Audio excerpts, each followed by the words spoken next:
to the second presentation. So it's my true pleasure to invite our partner from Cambodia, Dr. Chanphirun Sam, at from Ben Teacher Education College in Cambodia to present on his topic today.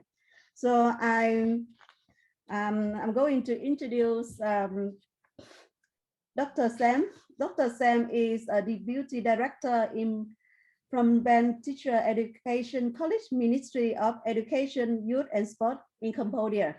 His research deals with education issues ranging from primary to tertiary education. His research interests concern educational planning and policy, teacher education, institutional governance, higher education, and English education.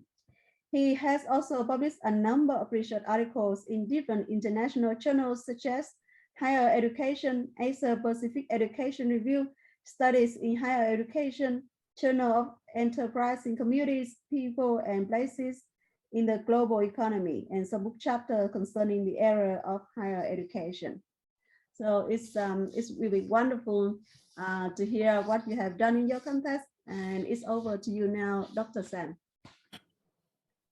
Thank you very much, Dr. Wing, and a very good afternoon to everyone from Cambodia. Right, so I just would like to share the screen. Today I have a topic to share with everyone from different countries, and I think it is a good idea that we know about the situation of different countries concerning the online education, online learning in different contexts. Today, it is my pleasure and honor to be invited as the presenter to give a presentation on the online learning in Cambodian context during the pandemic of COVID-19. So I'm going to talk about the challenges and opportunities due to the time constraint. So this topic will focus mainly on what is actually happening within the Phnom Penh Teacher Education College, which is one of the Cambodian higher education institution. So I'm going to look at this case study to show you what is actually going on, what challenges we have been encountering, and at the same time, are there any opportunities that we can get,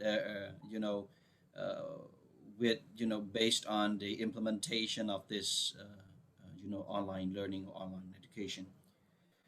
Okay, so my presentation will cover a number of sections. I'm going to talk about some background of the study, followed by the research objective, research question, the methodology for this study and research findings, and we'll conclude with the summary and the way forward for the implementation of online learning in Cambodia.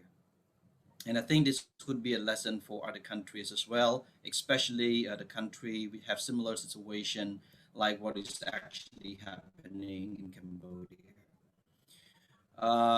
Okay, so as you could see, I think that we all know this, and the COVID-19 has, all the countries in the whole world has suffered this kind of pandemic, and this new coronavirus has brought about what we call global physical closure of all educational institutions in the whole world. And the only way the action taken in order to overcome this problem will be to push, in order to make sure that the education is still going on, is actually to push all the educational institution to migrate to online platforms. And that is what we are doing right now. We are using certain online platforms. I think different university, different academic institutions may use different online platforms which are convenient to their students. Cambodia, as well as some other countries in Southeast Asia, and even other countries. Even other countries in the whole world has suffered these physical closures of educational institution. In Cambodia itself, it has some countries even early 2020, when Cambodia will start to close all the educational institution in 2000 in mid 2020. But this is just the physical closure of educational institution. We also provide the online services for all the students in order to make sure that the teaching and learning are still going on. So as you could see that this is I would say that this is such sorry this is something which is all come out of all of a sudden. We don't have any preparation for that. So we are at the time that you know we are supposed to move to that we have never had any experience before, and we learn, of course, we learn a lot, from the implementation of this online learning. This issue, I would because of this, because it is actually the first time and we have never experienced that, then I would say that the study on this is really important. This will seek insight into the situation of the migration to the online platform, and I just want to look, you know, in particular into the challenges and opportunity with regard to the online education during the COVID-19 pandemic. So the two main research objective, first of all, is to find out the challenges of online learning in Cambodian higher education amid the COVID-19 pandemic, using the Phnom Penh Education College as a case study, and secondly is to find out if to find out the opportunity of this kind of online learning presented to Cambodian higher education, presented particularly to Phnom Penh Education College, which is the place where I'm working right now.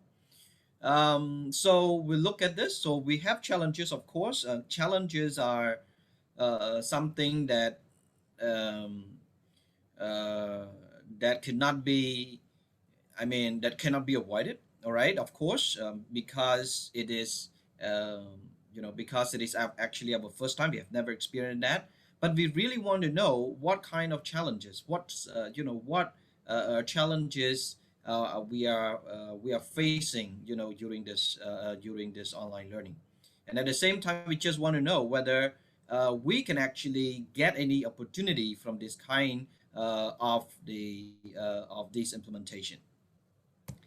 So therefore, we have two main research objectives for this. Number one, we look at the challenges of online learning, and the second one, the opportunity of online learning. Okay, so I think because we don't have much time, I just would like you to look at what has been done in order to gather the data for the study. Of course,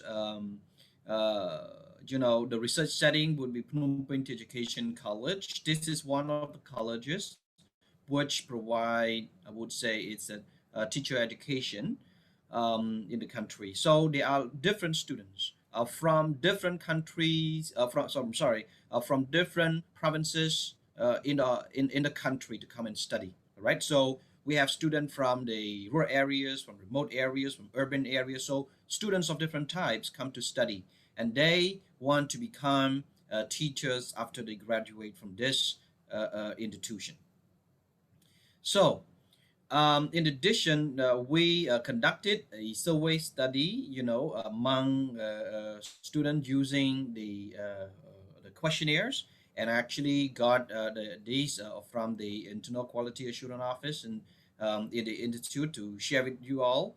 And another one, it's also applied what we call auto ethnography, which I just look at what is going on, I just observe what is going on, and to note down what has been happening, what challenges there are, and what the opportunity or something like this. So this will provide me with in-depth understanding into the practice of online learning in this institution.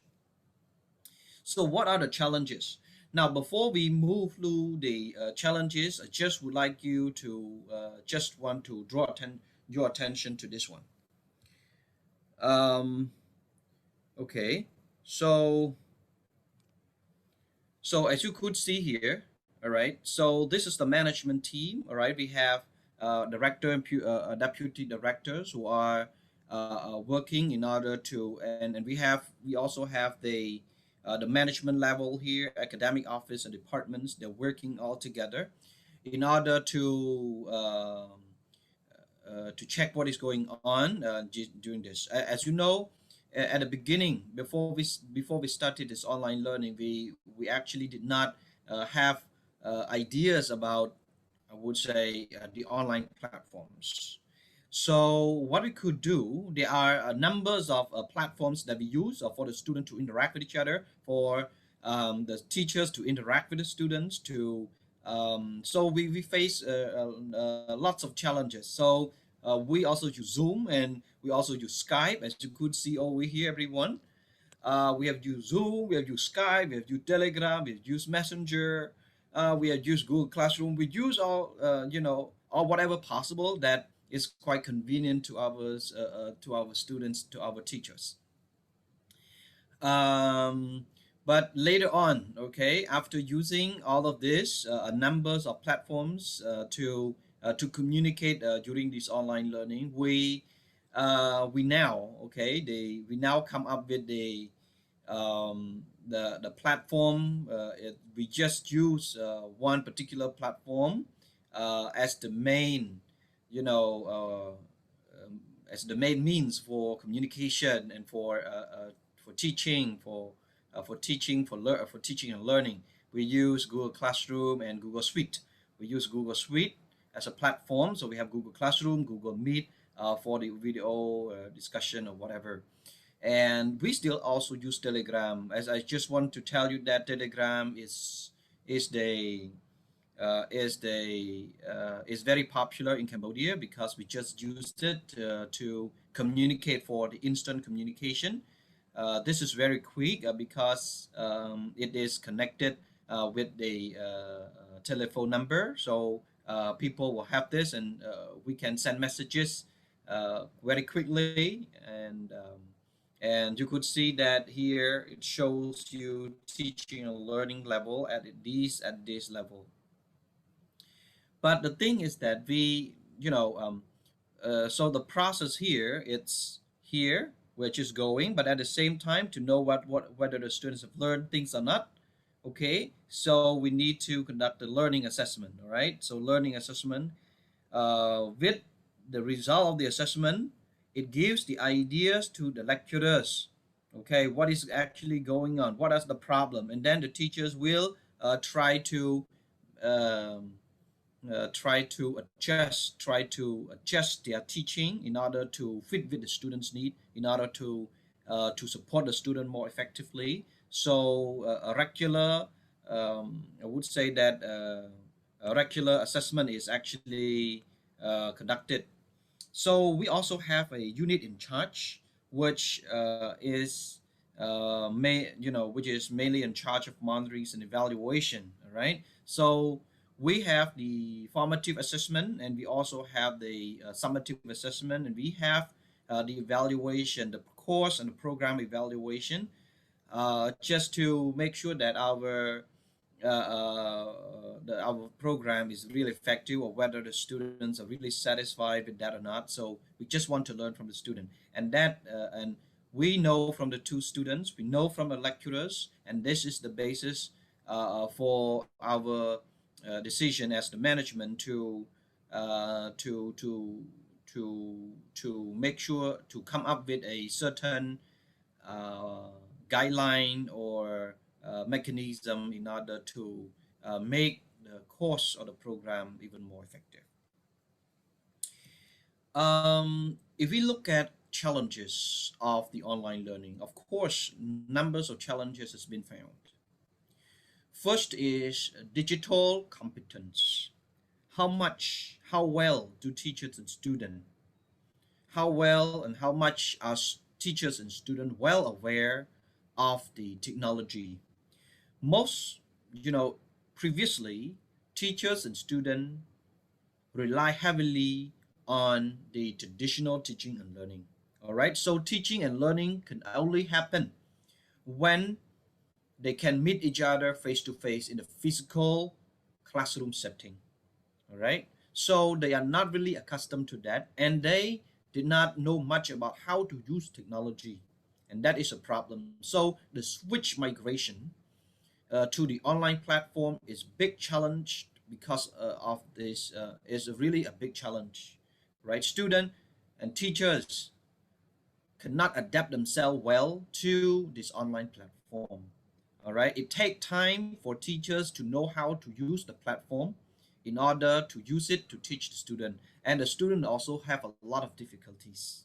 So this is a really this is a very big challenge. Another important thing, I think, it is uh, this is also mentioned by the previous presenter uh, concerning the internet connectivity technology. All right, the problem is the access to the internet connectivity. This is a problem because, as you know, student during the physical closure of the institution, the student go back to the hometown, and the hometown is actually far from the I mean from the city center, and they are some of them are in the rural areas or even remote area where the internet connection is very limited. So another important thing is the out of date technological devices. So they use the computer, but the computer itself, it's quite old. So when we use, you could see that we use Zoom, we use Google Meet, or sometimes we use Microsoft Teams. Um, so this requires the updated device in order that we can use the platform properly and effectively. Another one is the awareness about the digital platforms. We they don't know much about it. Okay. So another important thing, as you know, okay, I think that most of the time before the pandemic, our teachers just use the books, use the material. I would say that the physical materials to teach the students. But when it comes to the online learning, online education, we don't have what? We don't have the digital materials to share with the students, you know, to support teaching students learning, and teachers find it difficult to get it, and students also do not have enough materials to learn. All right, because the teachers do not have enough time to create the digital materials within a short period of time. And also we mainly rely on the library. All right, but our library is quite traditional, so no library, so the student cannot have access to the resources in the library, because you need to come to school in order to read the books in the library. So we don't have electronic library, and so that is also another challenge. Another thing is it is something to do with the socioeconomic situation. Some teachers and some students cannot afford computers. All right, so this is a problem, and many students just use their phones in order to connect to the online platform for their learning, but that is not really effective because it's not as convenient as computers, and lecturers also find cannot some lecturers cannot afford. So but the thing is that we also support our lecturers as well with the computers for their online teaching purposes. As you could see that because we are not well prepared. I mean, for we are not really prepared for this. We never know that such a serious problem happen like this in the whole world. So lots of things is to be done, and there are lots of new things because things are, more things are very new, and this is the new experience. So it takes time. If a student teachers take time to learn and take time to to learn how to use the platform, to learn how to prepare the lesson, the digital lesson to teach. So you could see that there is a lot of workload compared to the traditional teaching and learning. So I think if you know this is uh, I would say that the heavy workload here is a big challenge. It's not only in Cambodia, but also in some other countries. And teachers, provide lot of tasks for the student. Okay, so they scan it, and they scan the tasks assignment, right? Or sometime, they create they make it in Microsoft Word or PDF and send it to the student. So student also complain about how heavy the workload is, during this online learning. So how about other challenges would be what? Would be the instructional delivery. All right, limited ability to organize productive interaction with the student online. How can you promote? How can we promote the active collaborative learning and teaching? And their lack of flexibility, and some of our lecturers are quite old, and they are not real. They cannot adapt themselves so well, and the interaction between teachers and students during this online class is very limited.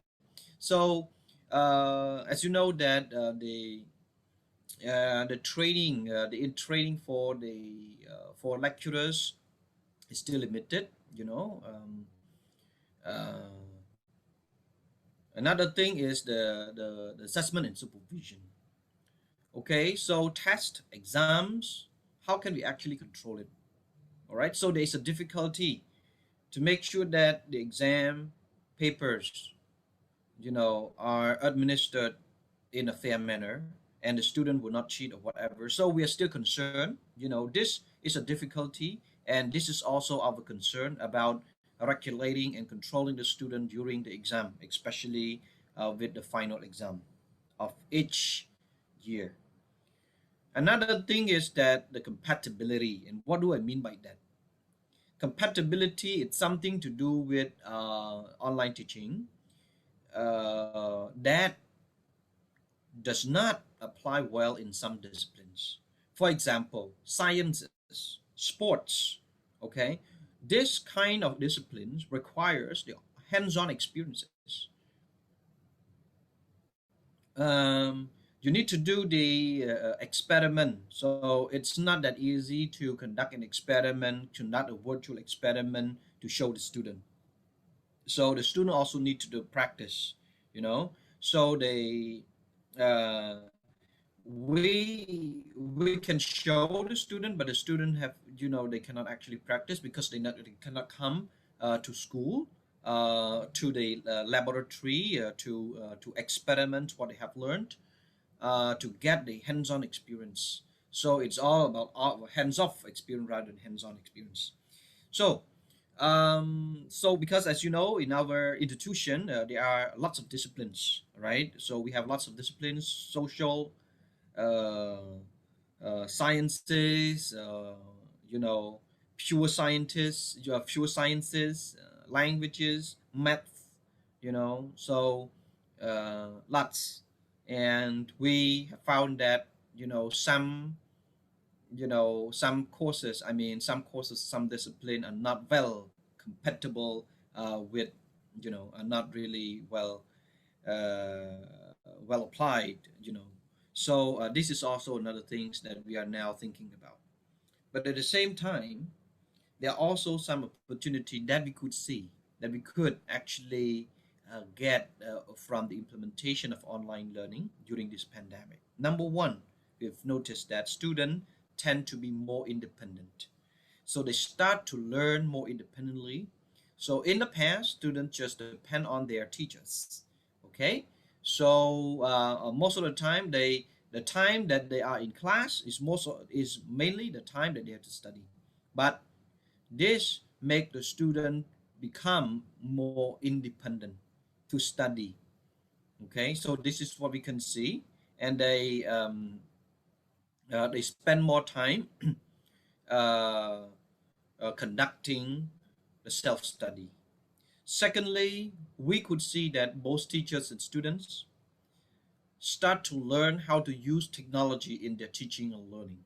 So now they start to improve their digital literacy, and at the same time, we also, the institution also try to provide a training opportunity, on ICT for lecturers.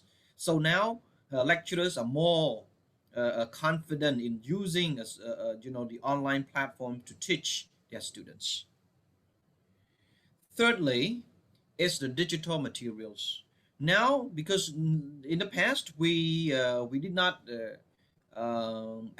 put a great emphasis on developing the digital material for teaching and learning, but now it is time that the institution needs to consider this. So this is the opportunity, and we also have development partners who are trying to support the institution in order to develop the digital learning materials for teaching and learning. So this is another thing. So by the end of this pandemic, we will have a numbers of digital material to teach our students, and our lecturers also have a lot of digital materials. All right. So one more thing is that, yeah, professional development. Right. So lecturers have received more learning opportunity on ICTs in education. So there are lots of opportunity, not just the opportunity within the institution, but also the opportunity from outside. Even some other country really want to collaborate with institution in order to provide the PD opportunity for our lecturers. So this is the time for people, not only teacher, student, but also management team, try to start to pay attention to digital education. All right. So we learn by doing. This means that we've learned a lot from the implementation of this online learning. Okay, so I would just say that the institution, there are numbers of challenges, of course, but we've made our efforts to overcome these challenges by providing the technical support for not only teachers but also students. And we also need to admit that the challenges has affected the qualities of education within the institution. All right, and this is not really a challenge for this case only. But the challenge, this is also the challenges of other higher education institution. This online learning, even though it's going on, but the challenges have affected the quality and the effectiveness of the teaching and learning. All right, that is why even now the government, okay, has started to consider reopening the schools at a certain to a certain extent, okay, so that the student can come back to school. Two, make use of the facilities in order to uh, uh, improve their knowledge and understanding, and to practice, to conduct to get hands-on experience, by practicing in the institution itself. Next, we could see that there are opportunities, during this online, and this is the opportunity that push the institution to move forward for digital education. Now, digital education has become one of the priority to promote qualities of teaching and learning in our institution. And digital education has also been emphasized by the Ministry of Education in Cambodia in order to improve the quality and effectiveness of teaching and learning throughout the country. All right, so we start now Last time we did not pay much attention, but now it becomes one of the priority in developing the quality and effectiveness of teaching and learning in the country. So, what is the implication? What will be the way forward? Now, what we can do, and this is also to share with all the participants from different countries, what can we learn and what can we do in order based on the experience of this online learning during this pandemic. Number one, okay, we will not depend so heavily on the traditional teaching and learning. So even our curriculum needs to be aligned. We need to align the curriculum competency for the online learning instruction. So this is something that we need to consider. And we also need to scale up. It's not just about teacher training for physical instruction, but it's also about try to consider scaling up the teacher training for online instruction. This is also another thing. What we can do, okay, to be ready for the digital education, even after this pandemic, we need to make sure that we have the e-library and digital learning and teaching materials, and we need to promote ICT in teaching and learning among students and lecturers. And at the same time, we will develop a clearer guidelines and mechanism to ensure a quality online education. We don't know when COVID-19 will disappear from the earth. All right. Even though the some of the school in different parts of the countries can be reopened, but the thing is that we cannot open it in a way that it was, you know, a few years ago before the COVID-19. So we need we need to a certain extent, possibly we can have the what we call blended learning instead of coming to school all together to study like what we did in the past. So what we could do would be to think about promoting on digital education, online education for now and for the future. All right. So that's all from my for my presentation. Thank you very much, everyone, for your attention. Over to you. Thank you. So I'm happy to answer all your questions by using the case of my study as the lesson that we have learned to share with all of you. Okay, if my case is actually quite similar to yours. Thank you very much. Thank you very much, Dr. Sam Chanphirun, for your wonderful presentation. The presentation is really informative and engaging, and we have certainly learned a lot from you.